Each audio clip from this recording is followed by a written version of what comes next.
नमस्कार दोस्तों, आज इस वीडियो में हम देखेंगे कि आप असबा के थ्रू असबा के थ्रू आप अपने बैंक अकाउंट से एक आईपीओ में कैसे अप्लाई कर सकते हैं। और ये हम एक एग्जांपल के थ्रू आपके सामने पूरा एप्लीकेशन करके भी आपको दिखाएंगे। असबा की ज़रूरत कब पड़ती है और कहाँ पे ये कंपलसरी हो जाता है। तो देखिए, एज ए रिटेल इन्वेस्टर आप अगर किसी ब्रोकर जैसे ज़ीरोधा, धन, पेटीएम मनी, ग्रो, इनके थ्रू यदि आप अप्लाई करते हैं और आप रिटेल कैटेगरी में अप्लाई करते हैं तो कोई प्रॉब्लम नहीं है, क्योंकि रिटेल कैटेगरी में 2 लाख से कम की एप्लीकेशन होती है, वो आपकी यूपीआई के थ्रू हो जाती है। लेकिन जब आप एचएनआई कैटेगरी में आते हैं तो एचएनआई कैटेगरी में भी अगर आप एज ए स्मॉल एचएनआई अगर आप इन्वेस्ट करते हैं तो 5 लाख तक का आपका इन्वेस्टमेंट जो है वो यूपीआई के थ्रू अप्रूव हो जाता है। लेकिन यदि आपको स्मॉल एचएनआई में 5 लाख से ऊपर या बिग एचएनआई कौन होता है, जो 10 लाख से ऊपर का जिसका इन्वेस्टमेंट एक आईपीओ में होता है। तो एक्चुअली होता क्या है कि सबसे ज़्यादा जो चांसेस जो होते हैं अप्रूवल के वो होते हैं रिटेल में, उसके बाद फिर होते हैं बिग एचएनआई में, और सबसे कम चांसेस मिलने के होते हैं स्मॉल एचएनआई में। तो कई लोग जो हैं वो अपने एक फैमिली मेम्बर को रिटेल में लगवाते हैं और जो है खुद बिग एचएनआई में लगाते हैं। तो उसमें एक असबा की ज़रूरत होती है। कई बार ऐसा भी होता है कि यूपीआई इतना ओवरलोड हो जाता है कि आपको उसका मैंडेट नहीं आ पाता है। तो इस केसेस में आप अपने बैंक अकाउंट से असबा में अप्लाई कर सकते हैं। तो कैसे करते हैं वो आइए देखिए, मैं आपको यहाँ स्क्रीन पर लेके आता हूँ। तो एग्जाम्पल के लिए मैं आपको आईसीआईसीआई में बता रहा हूँ, बट सब बैंकों में सेम है। आपको बैंक के साथ कोई डीमैट अकाउंट नहीं खोलना है, कोई भी इसके लिए एक्स्ट्रा चीज़ नहीं है। सिर्फ आपको आपका डीमैट अकाउंट का नंबर पता होना चाहिए, जो 16 डिजिट नंबर होता है। देखिए आप स्क्रीन पे आइए। तो सबसे पहले आपको एक नंबर पता होना चाहिए, जो आपका डीमैट अकाउंट नंबर होता है वो हमको हमारे इसमें डालना पड़ता है। ये मैं आईसीआईसीआई का एग्जाम्पल दे रहा हूँ, सेम तरीका एचडीएफसी हो, कोटक हो, जो भी बैंक हो, सेम तरीका है। तो आपको आईसीआईसीआई में जो है वो आपके ये इन्वेस्टमेंट और ये पोर्टफोलियो वाले में आप यहाँ पे इन्वेस्ट ऑनलाइन में यदि जाएंगे तो ये वाला पेज आपका आएगा, और उसमें यहाँ पे देखिए ये ऑनलाइन आईपीओ का सेक्शन है। इसी तरह से दूसरे बैंकों में भी ऑनलाइन इन्वेस्टमेंट के ऑप्शन में आपको ऑनलाइन आईपीओ का सेक्शन मिल जाता है। तो आप उस पर यहाँ क्लिक करेंगे और आप अपना जो भी बैंक अकाउंट नंबर जो आपका होगा वो आप चेक कर लेंगे, अपना नाम चेक कर लेंगे, और फिर यहाँ पे ये आईपीओ में अगर अप्लाई कर रहे हैं तो आईपीओ या फिर कोई राइट्स इशू आया है उसमें एप्लीकेशन देनी है तो आप ये राइट इशू से एप्लीकेशन कर सकते हैं। लेकिन अभी हम आईपीओ के लिए अप्लाई कर रहे हैं तो आईपीओ की एप्लीकेशन है। नीचे जो नोट्स लिखे हैं वो आपके लिए मैं पढ़ देता हूँ। पहला है, invest in IPO with zero hassles. कोई पेपर वर्क नहीं करना है, आपको कोई हैसल्स नहीं है, आपका एप्लीकेशन सीधा ऑनलाइन हो जाता है। और ये जैसे मैंने बताया ये एएसबीए यानी असबा मोड से होता है। और इसका जो मॉडिफिकेशन है, आप जो बिड करते हैं उसका मॉडिफिकेशन भी जो कट ऑफ टाइम है तब तक आप कर सकते हैं। और प्राइमरी अकाउंट होल्डर के नाम से आपका आईपीओ जाएगा। इसके लिए जो है क्राइटेरिया क्या क्या, एलिजिबिलिटी, आपका बैंक में आपका पैन कार्ड नंबर अपडेटेड होना चाहिए, आपका जो नाम है वो डीमैट अकाउंट पे नाम सेम होना चाहिए, और आप एनआरआई नहीं होने चाहिए। ये कंडीशन आप मीट करते हैं तो आप आगे प्रोसीड कर सकते हैं। तो ये मैंने जो है प्रोसीड दबाया, ऊपर मेरा अकाउंट नंबर जो है दिखाई दे रहा है। इस अकाउंट नंबर में जितने पैसे का आप आईपीओ एप्लीकेशन करना चाहते हैं कम से कम उतना पैसा इस अकाउंट में होना चाहिए, और ये पैसा जो है वो आईपीओ में इस अकाउंट से निकाला जाएगा, कहीं आपके ब्रोकर से नहीं लिया जाएगा। आप अपना पैन नंबर जो है वो यहाँ पे आपको दिखाई दे रहा है, उसको आप कंफर्म कर लें, अपना एड्रेस वगैरह कंफर्म कर लें, और आपका फ़ोन नंबर और ईमेल भी कंफर्म कर लें। और ये सब करने के बाद आप इसकी एप्लीकेशन में यहाँ पे ये एग्री टू टर्म्स एक्सेप्ट करके और प्रोसीड पे क्लिक करेंगे। अब देखिए ये आपका जो है ये मेरा नाम आ गया है, और ये जो अभी इस समय जो आईपीओ खुले हुए हैं वो सारे आईपीओज आपके सामने आ गए हैं, देखिए पूरे। तो मान लीजिए कि मुझे एग्जाम्पल के लिए मैं सिर्फ अभी मैं यहाँ एक शेयर का नाम लेने वाला हूँ, सिर्फ मैं एग्जाम्पल दिखा रहा हूँ, यहाँ कोई मेरी रिकमेंडेशन नहीं है कि आप इसमें लगाएं ना लगाएं, कितने का लगाएं, क्यों लगाएं। तो मान लीजिए जो भी पहला है, क्या है, पहला है पीएन गार्डिगल ज्वेलर्स। तो इसका आईपीओ जब मैं ये वीडियो बना रहा हूँ तो खुला हुआ है, जब ये वीडियो लाइव होगा तो शायद ये ऑलरेडी क्लोज हो चुका होगा, तो कोई रिकमेंडेशन जैसी चीज़ नहीं है उसमें। देखिए ये आपको बता रहा है कि ये आईपीओ जो है 10 तारीख, आज मैं जब ये वीडियो बना रहा हूँ तो 10 सितंबर है, तो आज ये खुला है और 3 दिन के लिए खुला है, यानी 10, 11, 12, और ये 12 को शाम को 4:30 बजे ये आईपीओ बंद हो जाएगा। लॉट साइज जो है वो 31 का है, और प्राइस रेंज जो है वो 456 से 480 रुपये। ये आपको इन्फॉर्मेशन यहाँ मिल गई। अब इसमें अप्लाई करने के लिए आपको ये जो इस सेक्शन का जो अप्लाई बटन है इस पर आपको क्लिक करना है। अब इस फॉर्म में आपको इन्फॉर्मेशन चाहिए। देखिए, पहली बात, आपको एज ए रिटेल भरना है या HNI भरना है। तो रिटेल यानी आपका इन्वेस्टमेंट अगर 2 लाख से कम है तो आप ये रिटेल वाला सेक्शन रखेंगे। अगर आपका 2 लाख या उससे ज़्यादा का है तो आपको जो है वो HNI सेक्शन रखना है। उसमें भी 2, जैसे मैंने बताया, एक स्मॉल HNI होता है 2 लाख से 10 लाख, और 10 लाख से ज़्यादा वाला बिग HNI होता है। इनके फ़ायदे क्या होते हैं?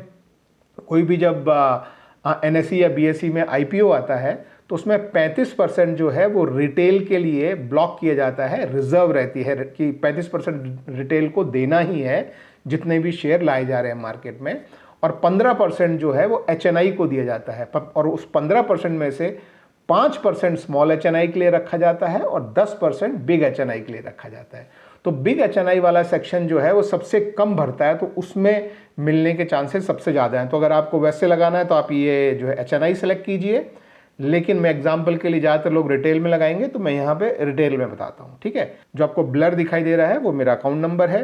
अब नीचे आप देखिए, ये आपको पता होना चाहिए कि आपका जो ब्रोकर है जिसके पास आपका डीमैट अकाउंट है वो बैकएंड में CDSL के पास है या NSDL के पास है। तो ये जो है वो आप ब्रोकर से पता कर सकते हैं, जैसे ज़ीरोधा, ग्रो, धन, पेटीएम मनी, ये जो नए जो हैं इनका सबका CDSL के पास ही है। तो मेरे केस में जो है, जैसे मैं ये आप देख सकते हैं कि मैं अगर यहाँ पे मेरे पास धन में भी अकाउंट है, मेरे पास पेटीएम मनी में भी अकाउंट है, मेरे पास ज़ीरोधा में भी अकाउंट है, तो इसके लिए मैं ज़ीरोधा वाला अकाउंट यूज़ कर रहा हूँ और यहाँ से कुछ इन्फॉर्मेशन मैं फैच करके उस पेज में मैं डालूंगा। तो ये अभी मैं यहाँ पे मुझे मेरा ये जो DPID और अकाउंट नंबर डालना है। तो NSDL में आपको 8-8 डिजिट के मिलेंगे, वो आपने यहाँ और यहाँ भरना है। मेरा CDSL है तो मैं इस पर क्लिक करता हूँ और यहाँ मेरा जो DP अकाउंट नंबर है वो मैं इसमें ऐसे में भर लेता हूँ। अब देखिए, ये DP अकाउंट नंबर मिलता कहाँ से है, तो मैं अभी आपको यहाँ पे दिखा देता हूँ कि जैसे आप ये ज़ीरोधा में हैं, तो ज़ीरोधा में यदि आप अपने कंसोल में जाएंगे और कंसोल में यदि आप जाके और अपने माई अकाउंट पे क्लिक करेंगे और यहाँ इसमें ये डीमेट वाला जो सेक्शन आप इस पे क्लिक करेंगे, तो यहाँ पे देखिए ये आपको जो है यहाँ पे आपको 16 डिजिट का एक लंबा नंबर मिलेगा जो कि लिखा है डीमेट ID। ये दो सेक्शंस होते हैं, इसमें पहले 8 डिजिट जो हैं वो DPID होता है और बाद के जो 8 डिजिट हैं वो BOID होता है। तो वो अलग अलग भी आपके सामने नीचे लिखा है और एक साथ भी लिखा है। और ये डिपॉजिटरी आप देख सकते हैं कि CDSL है, तो ये डिपॉजिटरी मैंने यहाँ पे CDSL सेलेक्ट किया है और ये जो DP अकाउंट भर दिया है। नॉर्मली यदि अगर किसी और ब्रोकर के पास भी है तो या तो आपको इस तरह से लिखा हुआ मिल जाएगा कि CDSL के पास है या NSDL के पास है, लेकिन अगर आपके सारे जो कैरेक्टर्स हैं वो सिर्फ नंबर हैं तो मोस्टली आपका CDSL के पास ही है। ठीक है, अब उसके बाद आपने क्या करना है, अभी देखिए आप अपनी यहाँ पे और बिड्स भी लगा सकते हैं। जैसे आप चाहें तो ये एक बिड लग गई, ये 2 बिड, उसमें जितनी क्वांटिटी आपको जो है डालनी है वो डाल सकते हैं, प्राइस डालना है। लेकिन मैं अभी आपके सामने सिर्फ एक ही बिड लगाऊंगा और वो भी मिनिमम में। तो जैसे पहली जो बिड है, बिड का मतलब होता है बोली लगाना। तो बोली जब लगाई जाती है तो आपको पता है कि प्राइस रेंज है हमारे पास, तो हम अपना कट ऑफ प्राइस को हटा के हमारा जो प्राइस रेंज है उस प्राइस रेंज की बोली हम लगा सकते हैं। लेकिन अगर आप चाहते हैं कि आपको जो है वो प्रॉपरली ज़्यादा चांस है कि मिले तो आप उसको कट ऑफ प्राइस पर ही रखिए। नॉर्मली क्या होता है, आपकी जो प्राइस रेंज होती है वो कम से ज़्यादा तक होती है, लेकिन जब ओवर सब्सक्रिप्शन हो जाता है तो जो सबसे टॉप वैल्यू है जो कि हमारे केस में 480 है उस पर कट ऑफ होता है। तो अगर आपने उससे कम की बोली लगाई है तो आपको गारंटीड है कि शेयर नहीं मिलेंगे। तो हमेशा जो है एज रिटेल आप हमेशा कट ऑफ में रखें। तो ये है कि जहाँ पर भी कट ऑफ होगा, जो कि नॉर्मली सबसे टॉप एंड पर ही होगा अगर ओवर सब्सक्रिप्शन हुआ है, तो अगर पूरा सब्सक्रिप्शन नहीं हुआ है तब कट ऑफ नीचे आता है, लेकिन अगर सब्सक्रिप्शन हुआ है, ओवर सब्सक्रिप्शन हुआ है, तो कट ऑफ पे ही, मतलब कट ऑफ आपका टॉप पे ही रहेगा। तो यदि ध्यान रखिए, अब ये क्वांटिटी है, अगर आप इसको बढ़ाना चाहें, जैसे एक लॉट जो है वो जैसा मैंने आपको बताया 31 का लॉट है, इसमें आपको जो है 2 लॉट लेने हैं तो आप इसको 62 कर सकते हैं और आप देखेंगे कि आपका जो अमाउंट है वो यहाँ पे जो बढ़ गया है। एक ही लॉट लेना है तो जो भी एक लॉट का जो साइज़ है वो लेना है वो आप यहाँ रख सकते हैं। तो आप देख सकते हैं 14,800 ₹80। मतलब नॉर्मली जो है क्या बोलते हैं, अगर एसएमई का आईपीओ नहीं है तो 15,000 के आसपास जो है वो आपका अमाउंट होता है, और एसएमई आईपीओ है तो नॉर्मली 1 लाख से लेकर 1.5 लाख के बीच का आपका जो है वो लॉट का अमाउंट होता है। आप as an retail investor maximum कितना लगा सकते हैं आपको पता है, 2 लाख। तो आप ये चाहें तो यहाँ पे ये मैक्स क्वांटिटी पे आप क्लिक करेंगे तो आपको बता देगा कि मैक्स क्वांटिटी 403 लग सकती है रिटेल में। क्यों? क्योंकि आपका रिटेल में ये 193 हो गया। अब इसमें अगर आप 31 और ऐड कर देंगे तो वो यानी कि 434 हो जाएगा। तो अगर हमने 434 अगर यहाँ किया तो आप देखेंगे 434 यदि हमने किया तो वो ले ही नहीं रहा, उसके आगे जा ही नहीं रहा है। तो हम यहाँ पे मैक्स क्वांटिटी 403 है, मिनिमम क्वांटिटी हमारी 31 है। तो जो भी आपको लेना है इसके मल्टीपल में आप प्राइस डालेंगे, और ये डालने के बाद नीचे जो सबमिट वाला जो बटन है ये आप सबमिट कर देंगे।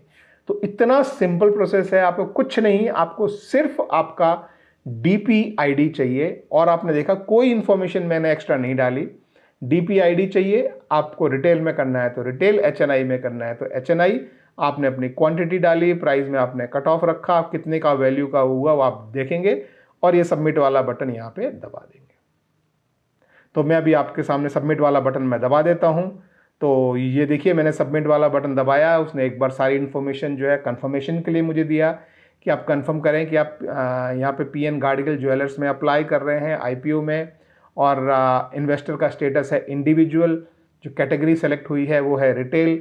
यहाँ पे जो ब्लर में दिखाई दे रहा है मेरा पैन कार्ड नंबर है, मैं चेक कर लेता हूँ मेरा पैन कार्ड नंबर सही है। यहाँ जो ब्लर में दिखाई दे रहा है ये मेरा अकाउंट नंबर है जिससे पैसा कटेगा, जो कि यही अकाउंट है। और मैंने अपनी बिड जो है वो चेक कर ली है, अमाउंट चेक कर लिया। ये करने के बाद अभी मैं फाइनल कंफर्मेशन यहाँ पे मैं इस पर क्लिक करके फाइनल कंफर्मेशन मैं दे दूंगा। तो अभी मैं फाइनल कंफर्मेशन दे देता हूँ, ये मैंने बटन दबाया, और अब आप देख सकते हैं कि मेरी जो आईपीओ की रिक्वेस्ट है वो सक्सेसफुली कंप्लीट हो गई है, और ट्रांजैक्शन का रिसिप्ट नंबर भी मुझे मिल गया है। आप चाहें तो उसका ऑर्डर बुक पे भी आप क्लिक करके आप ऑर्डर बुक में भी जो है देख सकते हैं, इसके यहाँ पे डिटेल्स भी आप देख सकते हैं कि मैंने एक ही बिड प्लेस की है और 14,880 की। तो बहुत ही सिंपल प्रोसेस है, कुछ भी आपको कॉम्प्लिकेशन नहीं करना है। लेकिन एक चीज़ ध्यान रखना दोस्तों, जो बहुत बहुत इंपॉर्टेंट है और बहुत लोग ये गलती करते हैं। कुछ लोगों को लगता है कि मैं एक एप्लीकेशन आसबा के थ्रू अपने बैंक से दे दूं, एक एप्लीकेशन मैं जीरोधा में दे दूं, एक एप्लीकेशन मैं धन में दे दूं, एक एप्लीकेशन मैं ग्रो में दे दूं। डीपी आपका अलग अलग हो, जो डीपी आईडी हमने जो डीमेट आईडी डाला है वो अलग अलग हो तो भी एक पैन नंबर पे या एक आधार नंबर पे, यानी एक पर्सन सिर्फ एक ही एप्लीकेशन डाल सकता है। क्योंकि आपके जितने भी डीपी होंगे अलग अलग, सब में पैन नंबर सेम होगा, और 2 पैन से अगर 2 रिक्वेस्ट चली गई, यानी एक पैन से 2 रिक्वेस्ट चली गई तो वो दोनों रिक्वेस्ट कैंसिल हो जाएगी। तो ध्यान रखें, अगर आप यूपीआई से अप्लाई कर रहे हैं तो यूपीआई से करें, आसबा से कर रहे हैं तो आसबा से करें। लेकिन एक कंपनी के आईपीओ के लिए एक पर्सन 2 बार आईपीओ के लिए अप्लाई ना करे, अलग अलग ब्रोकरेज से भी नहीं, एक बैंक एक ब्रोकरेज से भी नहीं। आपके घर में अगर 10 फैमिली मेंबर हैं और उनके 10 डीमेट अकाउंट खुले हुए हैं तो हाँ, आप बिल्कुल उन 10 को पकड़ के 10 के अकाउंट से आप अलग अलग अप्लाई कर सकते हैं, वो लीगल है। लेकिन एक पर्सन की 2 एप्लीकेशन किसी भी फॉर्म में नहीं जानी चाहिए। अगर ऐसा होता है तो दोनों एप्लीकेशन कैंसिल हो जाती है। तो ये ध्यान रखें, ये इस तरह से आपका आसबा में अप्लाई होता है। मैंने आपको आईसीआईसीआई का एग्जाम्पल देके पूरा समझा दिया है। तो आई होप वीडियो आपको समझ में आया हो, और कुछ भी आपके जो क्वेश्चंस हो आईपीओ एप्लीकेशन के बारे में, आसबा के बारे में, वो आप मेरे से नीचे कमेंट में पूछ सकते हैं। Thank you very much, have a good day, bye bye.